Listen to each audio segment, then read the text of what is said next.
Happy Valentine's Day to all, and to all a good night. Jess and I thought it was high time we collaborate again for another musical theater song ranking. And what better topic to delve into on this holiest of holidays, I guess, than a ranking of the best love songs in all of musical theater. This is much more ambitious than trying to rank I Want songs, because love songs are everywhere, and they're so personal that everyone's bound to have their own favorite. Still, like usual, we set some ground rules of what counts. Number 1, as with the I Want song video, it has to be sung by a character in a narrative, meaning a stage musical or a musical-style movie. That means Disney is on the table, since it would be rude to exclude them just because their songs were written for an animated movie instead of a stage show, and because we could put Disney characters in the thumbnail and more people would click on it. Rule number 2, we're only including original songs. No jukebox musicals, unless it's that rare song in a jukebox musical that happens to be original. Number 3, we're only including canon relationships or characters canonically desiring a relationship. I'm sorry, Jelfie Nation, but if we included any song that could even be construed as a love song, we'd be here all day. Trust me, there's enough without those. Rule number 4, only one love song per musical. This rule drove us insane when it came to a couple shows, cough Ragtime, cough Hadestown, cough Fiddler, cough cough. But it is good to get more variety in terms of the shows and movies represented here. Number 5, we're judging the quality of the songs and how they fit in the story, but not judging the compatibility of the couples they're about. Love songs where the relationship goes horribly afterwards are fair game, but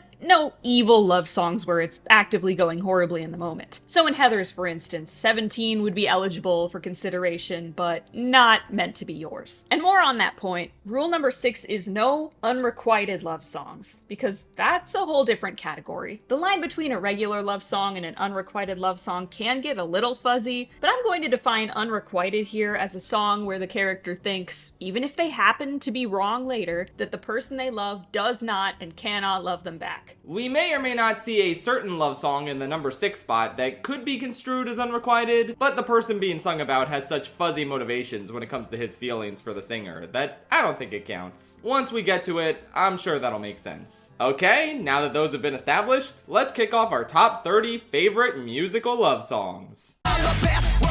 Gee, if then, how come Tom Kitt and Brian Yorkie let you have 4 awesome love songs? Okay, if I have to pick one, I'm giving it to Best Worst Mistake. The YouTube comments on it describe it as the jazzy gay love song, and yeah, that's pretty accurate. I just love how frantic this one is. There's a lot of overthinking that can be pretty commonplace when it comes to love, and the chemistry between these characters is so sweet. I forget what their whole deal is because I haven't seen If Then in a while. This was Jess's pick. But it is very Rightworth coded, so I'm just gonna fill in the gaps with Phoenix and Miles, damn it. You don't really need to know Lucas and David's whole deal. They're very much a subplot in a show that already has a lot going on with multiple timelines, but yeah, cheerful guy getting his grumpy overthinking boyfriend to come out of his shell is very Rightworth coded. I especially love the counterpoint. The way they play off each other is great, and this one is just a bop to listen to, with tight and surprisingly profound lyrics for a song with such an overall breezy tone. We're lost, we're lonely, we're afraid, but the sun'll still be shining when we come out of the shade. I'll be the best worst mistake you ever made. I see a light. Alan Menken, dude. Unc still got it. I See the Light was the last true masterpiece he wrote for a Disney animated film. It's a song absolutely enhanced by the gorgeous animation present in its scene within the film. But even independent of that, it musically suits this tender moment between Rapunzel and Eugene so expertly. The lyrics reflect how they're finally letting go of their inhibitions and coming to the realization that they were meant for each other. It's a revelation, a light bulb moment. They see the light, do you get it? A nice central metaphor that also contributes to this beautiful sweeping moment. I love the way Rapunzel sings that last "Sky is New." It's absolutely enchanting. And we cannot talk about this song without talking about the visuals. The whole scene being washed in the glow of 1,000 lanterns is so romantic. That's kind of the song's biggest strength and weakness though.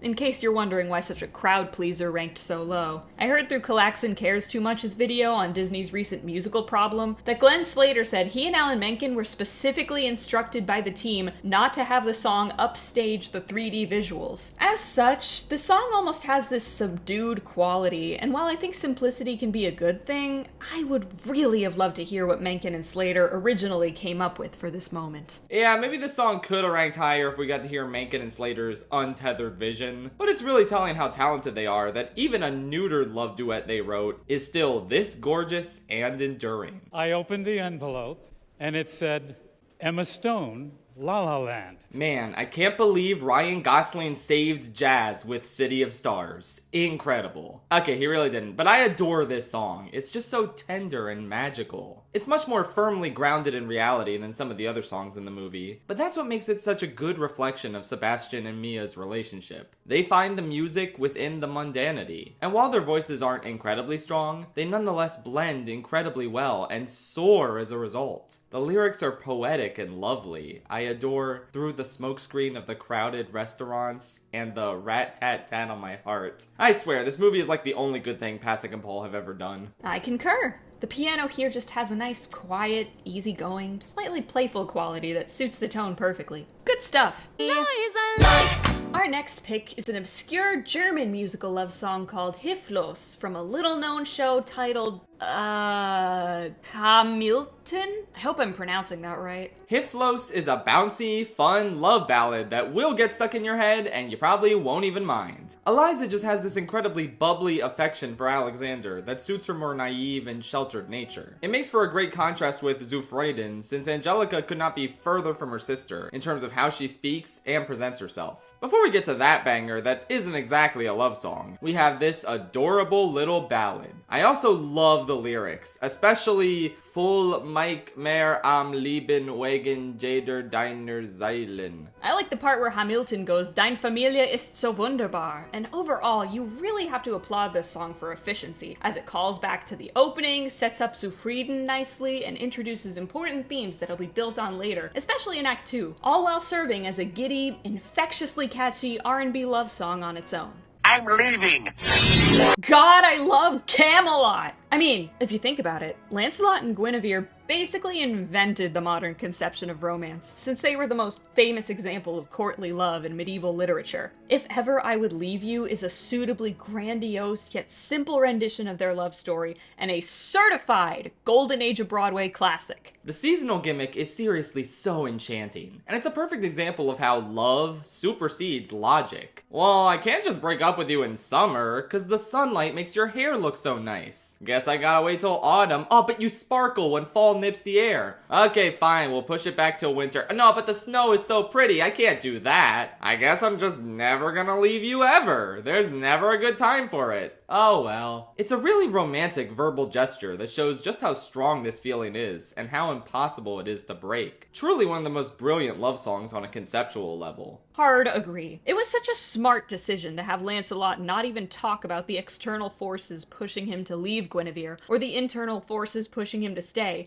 but to simply explain without a hint of self-pity that he just couldn't leave her if he tried. His love is a force of nature. I think you need to go on a diet. Without Love from Hairspray is not a very conventional love song. In fact, it's downright silly with some of these lyrics. Life is like my mother, on a diet. Like a week that's only Mondays, only ice cream, never Sundays. Like a circle with no center. Like a door marked, do not enter? What are these four fucking talking about? I don't know, but it's just got this charming list song energy to it. On top of being genuinely sweet as we see Link and Seaweed coming to the rescue of their fair maidens. Musically, it really builds and builds to this cool climax where the four of them are in clear agony that they aren't just making out right now. And said agony leads into the final explosive chorus incredibly well. It's just wonderful musically, as most songs from Hairspray are. Oh, absolutely. Those harmonies are great, and I love those piano glisses at the end. The trumpets, too. I think Hairspray may have the best brass section of any musical ever.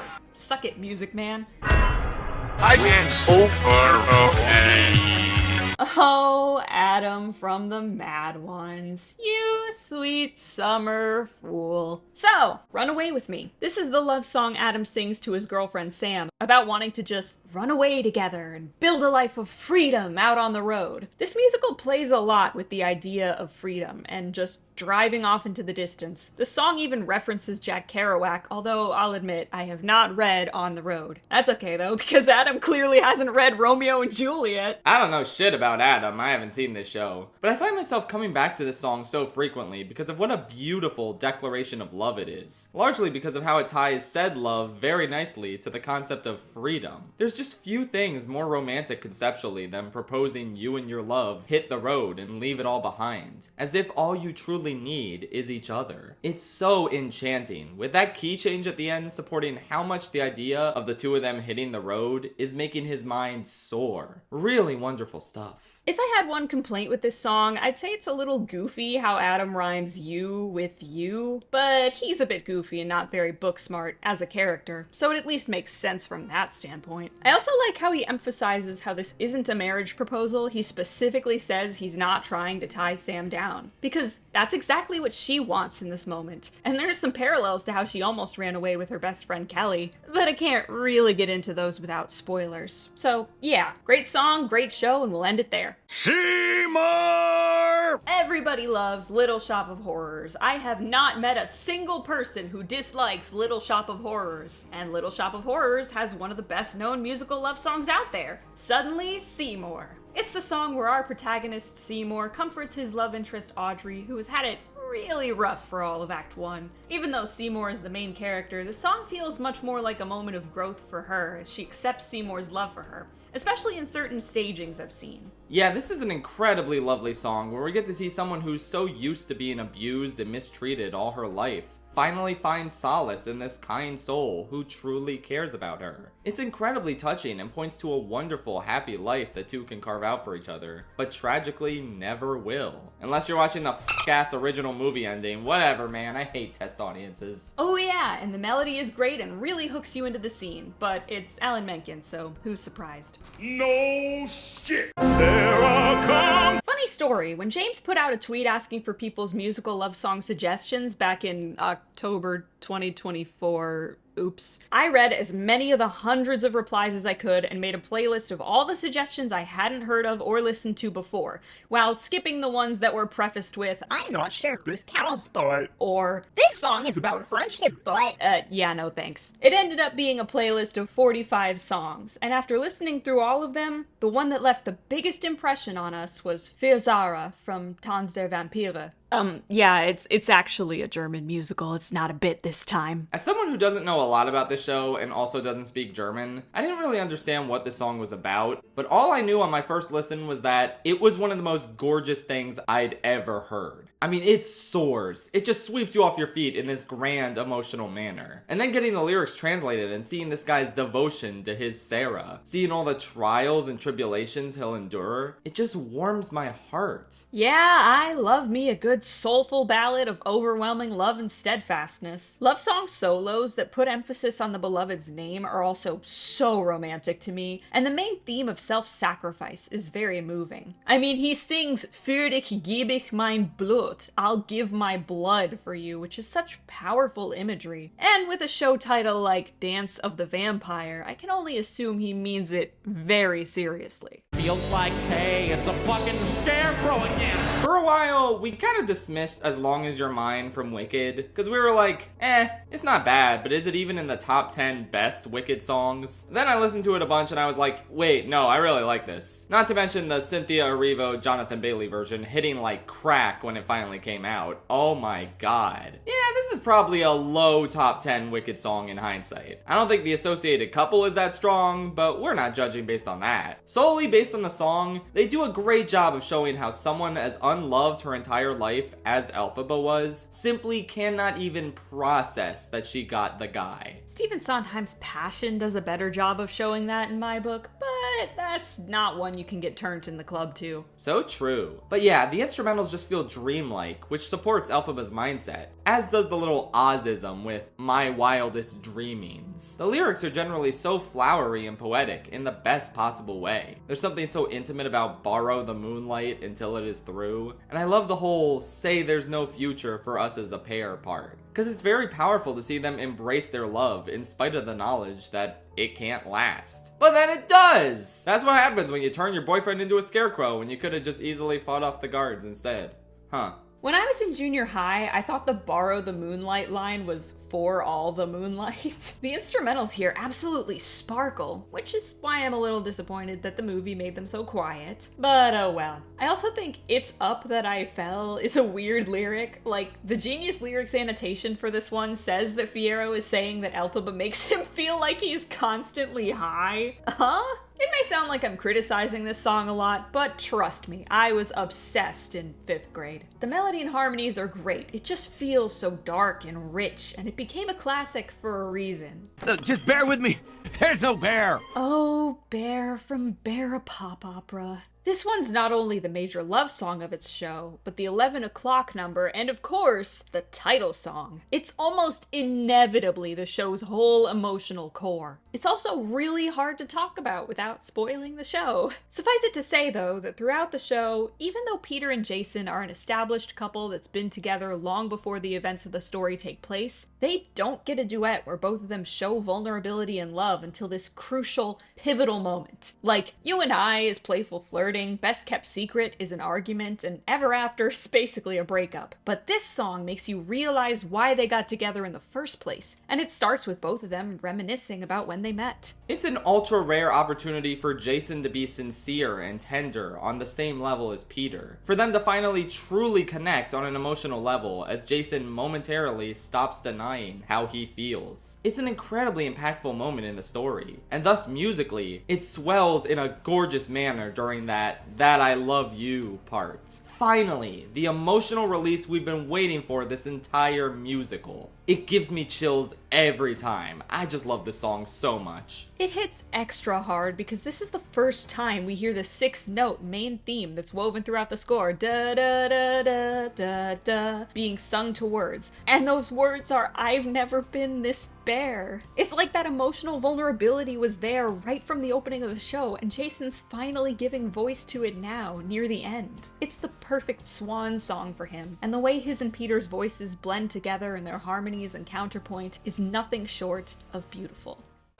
Come What May is the outstanding show-stopping ballad from Moulin Rouge, both the film and the stage musical version. Fun fact, it wasn't even written for Moulin Rouge, it was meant to be in Baz Luhrmann's previous film, Romeo plus Juliet, which is crazy because it fits so well into this story. I mean, granted, the lyrics aren't ultra specific to the characters, and it's more about the general feeling of love, but it is a wonderful expression of the difference Satine and Christian have made in each other's lives. The Come What May chorus is fittingly grand and showy considering what story this is, yet it still feels like a nice intimate moment for these characters who found each other amidst the lunacy of the Moulin Rouge. It's powerful and suits them musically while also being mellow and gorgeous at other times. I'm not as into this song as James is, but it's solid. I'll shout out the Seasons comparison and the line, I will love you until my dying day. That's a bit cruel considering what happens in both this show and Romeo and Juliet, which this song was originally written for. This is the part where I mention the fact the song did not debut until Moulin Rouge, so we are technically not breaking our rule against jukebox musicals. It is an original song, in quotes. That's right, suck it, Elephant Love Medley, you're ineligible. I still love you though.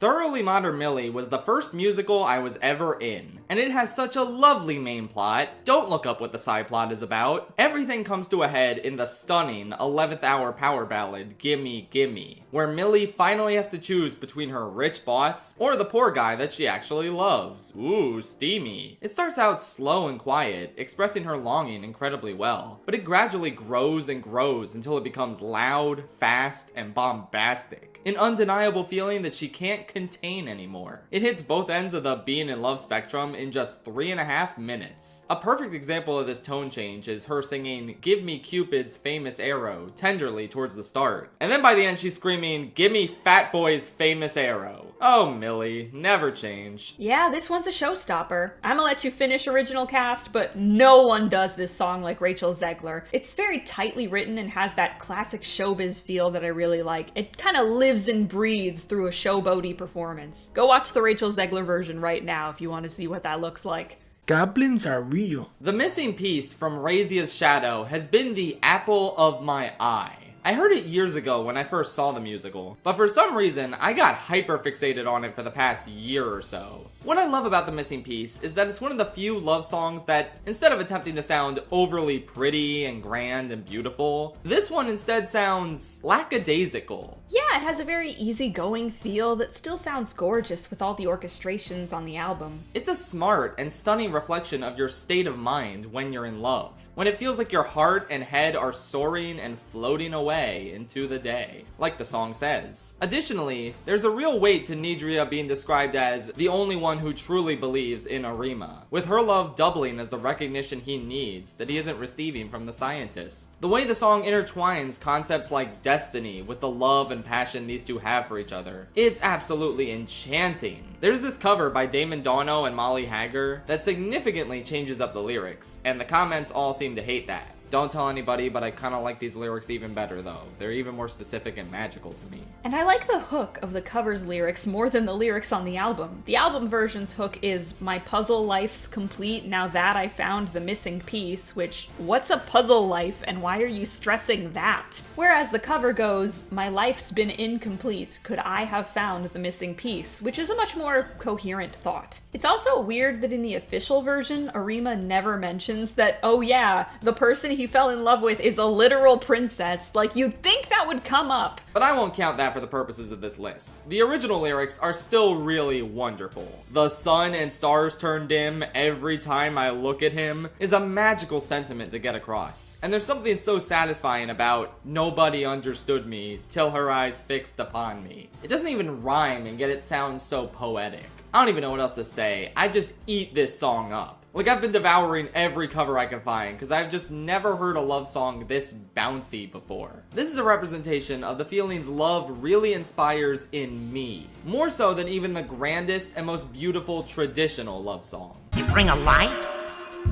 No. A Light or Something is a gorgeous love song from the Lin-Manuel Miranda and Isa Davis concept album Warriors, which isn't technically a stage musical yet, but it will be, damn it! The album tells a story, it counts. This song features the veteran warrior Swan and the newcomer Mercy alone in a subway tunnel as they get a quiet reprieve from the constant danger they're trying to survive this night. However, they have to keep moving, and as such, it's a much more conversational song than most others on this list. It's really heart-wrenching hearing Swan deny that she's even built for love, as Mercy tries more and more to convince her that they should be together. The internal rhymes and wordplay are as top-notch as expected, and it's a very intimate musical moment without losing its edge. This song does a great job of making Swan and Mercy's relationship feel organic, which is a pretty difficult feat considering they literally just met at most a couple hours before this. But the line where Swan calls Mercy more than beautiful is such a touching sentiment. Even if Lin totally cribbed that line from his previous collaboration work in the musical Bring It On, yeah, I'm onto you, Lin. You can't sneak that one past me. Yeah, Mercy's reaction to that more than beautiful line gets me every time. She just sounds so beyond moved by it. But the best part is when the music builds and builds as it becomes harder and harder for Swan and Mercy to deny their feelings, leading to both of them singing in unison, "The light at the end of this tunnel's got nothing on you." Unk still got it, man. This is one of my favorite Lin-Manuel Miranda lyrics of all time. And that's a pretty hard club to get into.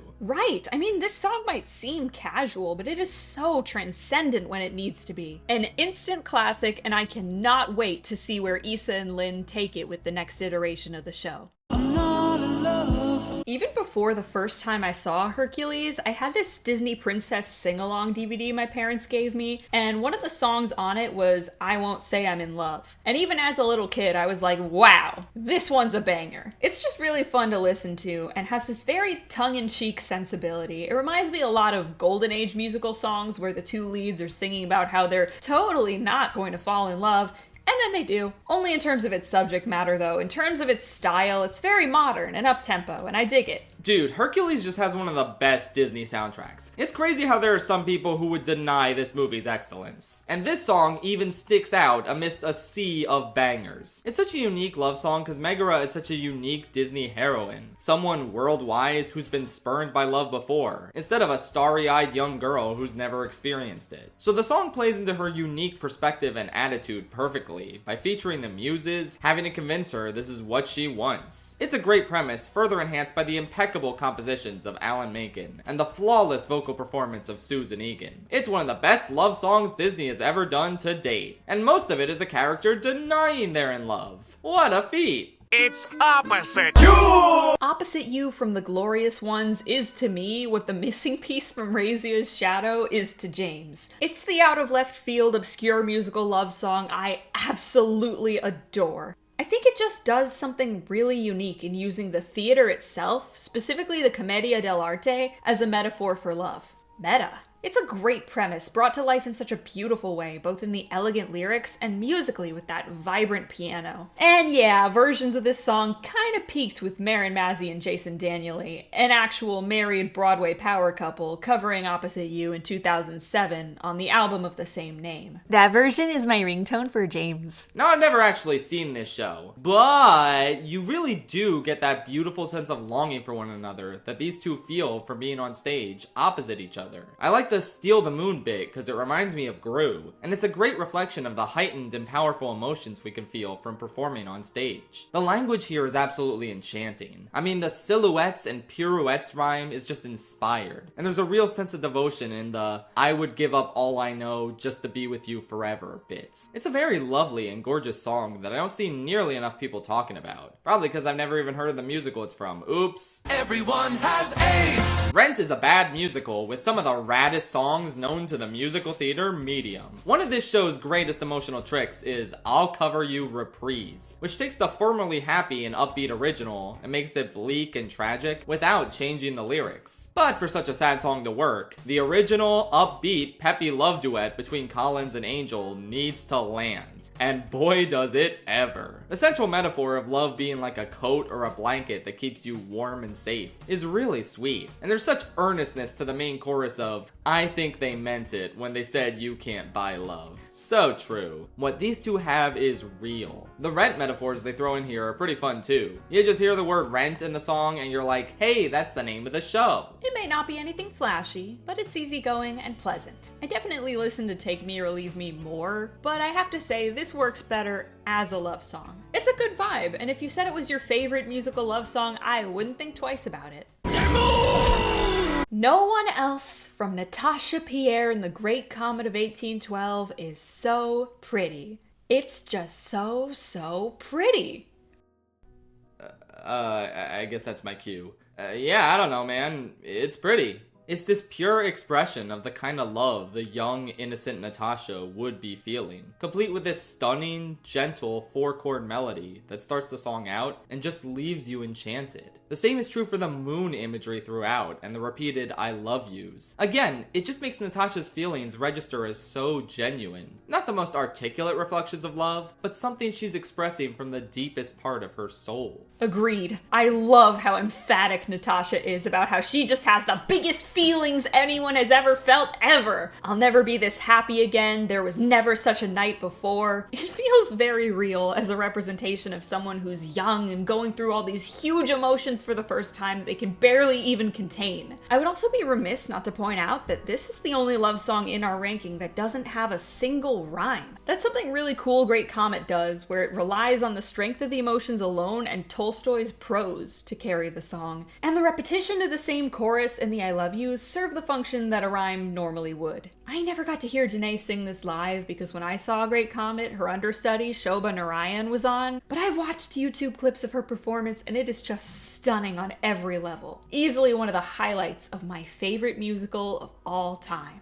Yeah, and I actually did see her live, so I can confirm, yeah, she was really great. Sorry, you jealous? Yes. So we're perfect together. Finally, a love song for doomers and overthinkers! Perfect From You from Next to Normal was one of my favorites, if not my #1 favorite love song back in high school when I was grappling with some of the same feelings as the show's main character's 16-year-old daughter, Natalie. But then James talked me into putting the reprise of Perfect For You on the list instead. I just love how real this one is. It's not flowery or overly lovey-dovey. It's just two kids expressing that there probably will be bumps in the road going forward. And that's okay. I simply cannot get through it without tearing up a little bit at crazy is perfect and fucked up is perfect. Cause that could not be more true. The right person will accept you for who you are no matter what. And this expression is one of the most romantic gestures in any of the songs on this list, solidifying that Henry really is perfect for her. It really does show a maturity beyond their years that Natalie and Henry are willing to think about and prepare themselves for what could happen if things go wrong for them, including if Natalie inherits her mom's bipolar disorder. I'd like to think that things work out between them in the end, and this song is pretty good evidence that they will. James! I just realized 2 of the songs on this list mention Romeo and Juliet, and another 2 of the songs are from loose Romeo and Juliet adaptations. Wow, I never knew Romeo and Juliet was that popular. Anyway, it's the one, the only, Tonight's Tonight. What is there to say about one of the most iconic love duets ever written? It's essentially the most famous musical interpretation of the Romeo and Juliet balcony scene, which is one of the most famous romantic moments in history. So you better bring your A game to a song like this. And boy did Bernstein and Sondheim deliver. I love how quick it is musically. It expresses how exciting and adventurous the love Tony and Maria share for each other is. And lyrically, it's just wonderful. Very few things enchant quite like, and what was just the world is a star. I also love them describing the world as just an address, a place for me to live in. It masterfully expresses that this is the first time either of them has truly found their home, their purpose in the world. And the fast, exciting, boisterous part transitions really well into that tender lullaby, that farewell, good night to each other that concludes the song. It's just magical on all fronts. And this was only Sondheim's second professional show. He really came out swinging. This one is so sweet, although if this were my list alone and not a group project, I would have given the title of Best West Side Story Love Song to Maria. One of the biggest reasons for that is because, like I mentioned in Fear Zara, I tend to like it when a love song emphasizes the love interest's name. It just makes it feel more specific and personal. They repeat each other's names a lot during this scene though too, obviously. Yeah, but this is Tonight though. We can't just not have Tonight on this list. It's like the musical love duet. But Maria's really iconic too. Do we need to settle this via Twitter poll or something? Nah, I'd win. Over the years of asking theater kid friends what their favorite musical love songs were, there was one that to my surprise always seemed to come up, and that was Wheels of a Dream from Ragtime. And whenever I heard people say it was their favorite love song, I thought, really? I mean, obviously it's one of the greatest musical theater duets ever, and yeah, it's between 2 characters who are in love, but it's not really about their love for each other. It's about their hopes for their son and dreams of a better future. In our early drafts of the list, Wheels of a Dream remained in the top 3 almost out of obligation from how darn good it was, but after some discussion and realizing it was hard to justify the love song label for it, our eyes turned to another song between Sarah and Coalhouse in Ragtime. New Music is one of the most gorgeous songs in the entirety of musical theater. I remember when my Glee Club instructor was having us sing this song when I was in 8th grade, and he said it was one of the most gorgeous songs in the entirety of musical theater. And we were all kind of like, yeah, okay, sure, whatever you say. We thought it was kind of boring. Yeah, no, turns out he was right the whole time. Seeing how the old, static, set-in-their-ways white family reacts to this dynamic, powerful, refreshingly new expression of black love is really engrossing. But obviously, the ending part where Coalhouse and Sarah get to take over the song entirely is the most strikingly gorgeous part of it. I'll always get chills whenever I hear Sarah Come Down to Me. And again, apologies to Wheels of a Dream, that's actually my favorite duet in musical theater history, but I feel like it's more about the love for their son and the life he'll have than it is strictly a love duet. Still, it will be number 1 if this was a best duets ranking. Sorry to spoil that in case we ever make it. It's a fascinating payoff, too, of how we learn from Sarah pretty early on that Coalhouse's piano music has this kind of spellbinding power over people. I love how her first line in this song is "you and your music." It's almost unbelievable that they could even have a relationship again after everything that's happened. You certainly wouldn't guess that from listening to Your Daddy's Son, which is the song right before this, but that's part of what makes this moment so transcendent. His fingers stroked those keys and every note says please is a god-tier rhyme also, gotta mention that. Overall, a perfect expression of their love. The impossible dream. Dulcinea from Man of La Mancha is an all-time classic. Part of me wasn't sure whether to count this one as a love song since Dulcinea isn't real, he made her up. But per the rules we established, songs about a desired future relationship or a fantasy relationship are allowed, and an unrequited love song has to be a song from someone who knows their love is unrequited. I actually think the tone of this song is really sincere, even if the love it describes is a little ridiculous. It's just so grandiose and yet so tender, gentle, and intimate at the same time. That acoustic guitar and little flute in the Broadway revival version are so gorgeous, not to mention Brian Stokes Mitchell's performance of the song. Right after another Brian Stokes Mitchell role we just covered. What an icon. I don't really have too much more to add since Jess is more of a Man of La Mancha head than me, but I similarly find this absolutely gorgeous despite how clearly delusional this guy is. That's why I don't mind the choir of dudes mocking him at the end, even if it is kind of a tone killer. It's like, yeah, he's out of his mind, but at least his mind came up with an ode this beautiful and ethereal. Something these dicks at the end could never do. I think the contrast is especially smart. And I would be remiss if I didn't mention how the Dulcinea motif is put to great use in the 2011 Adam Sandler masterpiece Jack and Jill, which features a similarly delusional Al Pacino. Magnificent cinematic parallels there. Yeah, this song is just unfathomably pretty. That's all I got. For who could ever learn to love?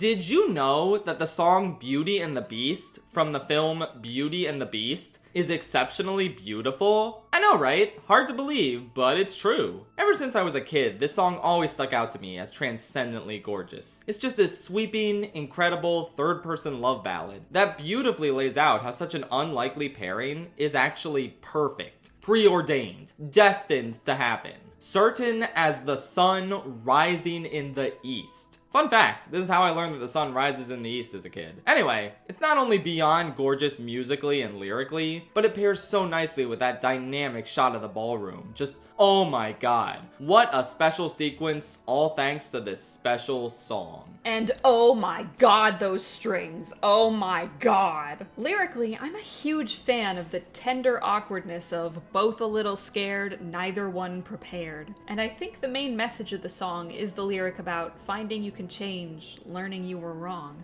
That applies to Belle and the Beast and summarizes their arcs so succinctly. I love how the lyrics don't need to be super ostentatious in their phrasing for the overall effect to be grand. It's a great illustration of the songwriting principle that less is more. And lastly, Angela Lansbury's delivery is so warm and heartfelt. One for the ages. I don't even know how to love her. I Don't Know How to Love Him is one of the most iconic love ballads there is, and for good reason. I think it perfectly captures the weight and significance of falling in love with someone larger than life, such as literally Jesus. There's such a tremendous awe, a sense of fear over this overwhelming feeling, but it also just overwhelmingly captures the sensation of longing and yearning in a tremendous way. It's so tender, yet it also manages to bring the house down in nearly every production of this musical I've seen. I mean, that climactic da-da-da-da-da instrumental bit before she comes in with that last "I never thought I'd come to this," absolutely impeccable in nearly every cast recording I've listened to. Believe me, I'm not a huge fan of every single Jesus or Judas I hear in this show, but it's like this song is incapable of not being a banger. I don't know, they're just really good at casting Mary Magdalenes, I guess. Whoa, Andrew Lloyd Webber can write good music? I didn't know that. Yeah, this one's really great. Don't have anything more to add than that. No more wasted time. Jason Robert Brown's Parade is a musical for the ages. You could write a whole graduate-level thesis on the narratology of the show's rich and complex music. In fact, someone already has. Shout out to Adam Roberts from Florida State. But one Parade song in particular has always been very special to me, and that's Lucille and Leo Frank's Act 2 love song, All the Wasted Time. All the Wasted Time is a masterpiece. Some critics have said it sounds too much like a pop song, but I don't know how to tell you this. Sometimes things that are popular are good. Anyway, this takes place near the end of the show and deals with the married couple Lucille and Leo Frank, who had been unhappy in their marriage up until this point, rekindling their love while Leo is on trial for murder. This show was based on a real historical 1913 trial and lynching of a Jewish man in Georgia, which is what caused neo-Nazis to protest the first preview of the 2023 revival of this show. It hurts so much knowing that these are going to be the last moments Lucille and Leo spend together as they reflect on all the time they wasted not appreciating each other. In an essay I wrote for my Broadway musical class in college, I compared this song to All I've Ever Known from Hadestown, in the context of both being love songs about negative space. Love songs that were about the time when you didn't have the understanding of love that you have now. I got an A, so I think I might be onto something. But yeah, this one is just perfect, and it soars in every conceivable way. I don't even know the context, and well, no, just explain the context. It's more like I haven't witnessed the context firsthand. But oh my goodness, this is tear-inducing regardless. The lyrics are tender and sweet, but I really just can't get over how grand the orchestrations are, particularly towards the end. It sounds truly climactic and incredible, more than worthy of being this high up. After 25 years. Number 4 is Do You Love Me from Fiddler. At one point, when looking over our drafts of this ranking, we saw this song so high and thought, really? Does a love song so simple really belong in the top 5? So we listened to it again to make sure, and 2 minutes later we were both in tears. I think what makes this song so deeply and profoundly special is how, unlike most love songs, which are about a couple who recently found each other, this one reflects on 25 years of marriage. And not only that, an arranged marriage from a pair who don't even seem to get along very much. Hearing Tevye ask this question all of a sudden and not get a straight answer right away just hits you like a ton of bricks emotionally. Even though the previous song we covered was also between an already married couple, this one feels extra unique because you would be hard-pressed to find two characters less like the dashing romantic hero and the beautiful young ingenue of musical theater convention than the practical, down-to-earth Tevye and Golda. Golda's reactions to Tevye's questions, telling him to lie down and speculating that it might be indigestion, are so funny. But on top of the humorous bits, there's something that really rings true about experiencing an entire life wrought with hardships with someone for so long. And having Golda ask the question, if that's not love, what is? It's amazing how incredibly tender and vulnerable this song manages to be, far outclassing the typical love duet. And it's all for a couple who's already been married 25 years. You just don't think about a couple like that asking this sort of question, unless there's a still added in there. But there's a difference between do you still love me and do you love me. The latter is exceptionally more potent, and this song understands that. It's quite a feat to be the best love song in a show that also has Miracle of Miracles in it, but this one does it. I already made a whole ass video about A Whole New World many years ago. I think that holds up. I'm not gonna check. But yeah, that's where I really go into detail. To summarize here though, I think this is easily Disney's most beautiful love ballad because instead of actively trying to be slow and pretty, it sounds whimsical and adventurous, mirroring exactly what Jasmine wants for the first time in her life. Aladdin is finally understanding her and giving her a chance to escape the palace for one brief, shining, shimmering, splendid moment. It's excellent from a story and animation perspective, and equally excellent musically and lyrically. Every subsequent version of the song Disney tries, like the Broadway musical or the live-action remake versions, slow the song down and remove its adventurous tone, completely misunderstanding the point. There's nothing like the original, and it's more evident than ever listening to it again. Yeah, even though this is technically a best musical love song ranking, what this song accomplishes is really specifically suited for and only possible in the medium of animation. That feeling of being whisked off into this mystical, supernatural adventure and traveling to a bunch of different locations really quickly just isn't there in the stage version, I'm sad to say. I mean, they have a flying carpet effect, which is cool, but Jasmine and Aladdin just kind of float around at the top of the stage in one place for the entire song. Oh well. This original feels so alive. It's a truly magical duet.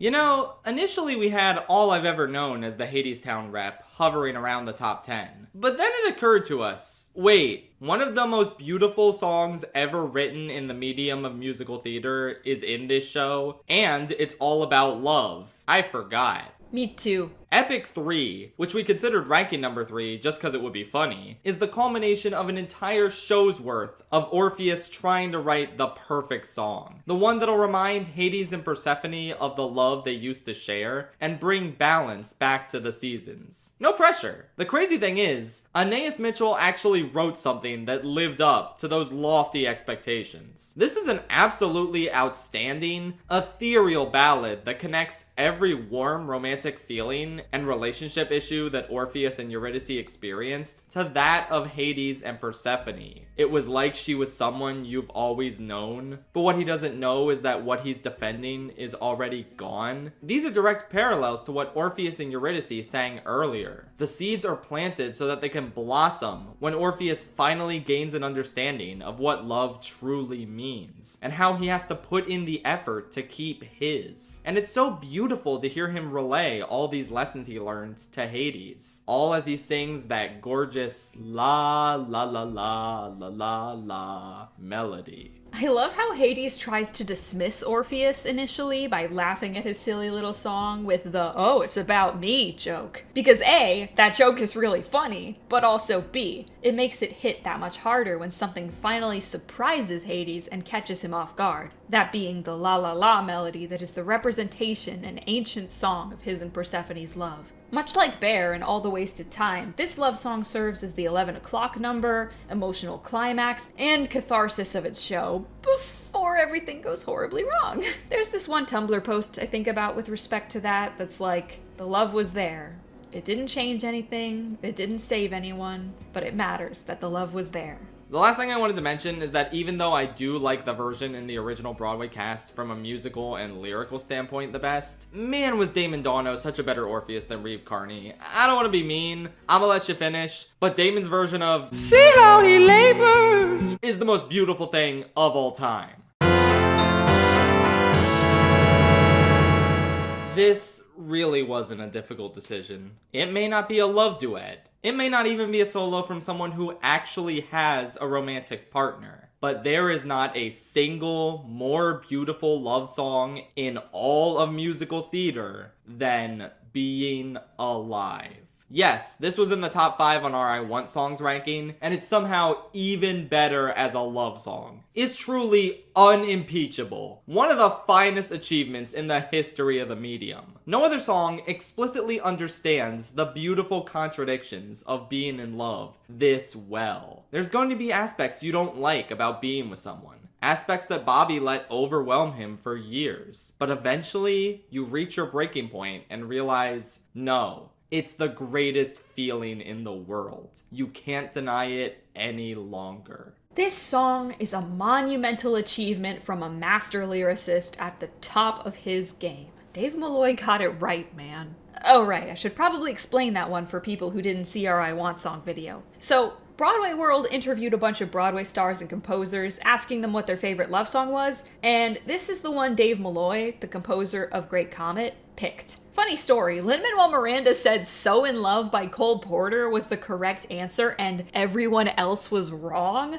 and that one didn't even make this list. But Being Alive actually has some similarities with So in Love, in that the singer invites someone to mock them and use them. But whereas with So in Love, that's pretty much the only thing the chorus is about, Being Alive captures so much more than that. It's the good, the bad, and the in-between. Another fun fact about this song is that according to Finish the Hat, The lyric, "someone to need you too much, someone to know you too well," was originally "someone to need you too much, someone to read you too well." That's actually a pretty good example of my motto that more rhymes doesn't equal better lyrics, because the verb to know feels so much deeper and more intimate than just being able to read you too well. It's not just about being able to predict what you'll do next or tell what you're feeling, it's knowing you on every level. Being Alive also functions so well as the climax of Company, because Bobby sees every last issue his married friends have and still decides to sing this wonderful ballad about how much he inherently needs what they have.